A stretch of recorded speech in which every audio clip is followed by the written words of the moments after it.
how to flip an image in Canva. So all you have to do is to go here directly to your app store and make sure that your Canva application is updated. Now if you'll see an update button there, click on that and wait for it to be updated.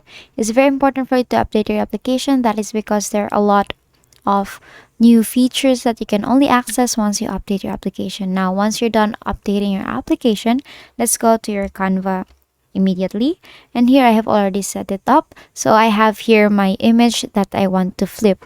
Now to be able to flip that specific image, what you want to do, let's say you want to drag it around here, let's say you want to put it here, resize it or even crop it there. Say this one, you want to crop that. Then what you're gonna do next is, since you want to flip it, is if you click on the image and these options here will come out, right? Now all you have to do is to scan through this up until you see the word flip here, or the flip option. Click on that. Now you will be given two different options to flip the image. It's either horizontally or vertically. So let's say you want to flip it horizontal, so it will look like this.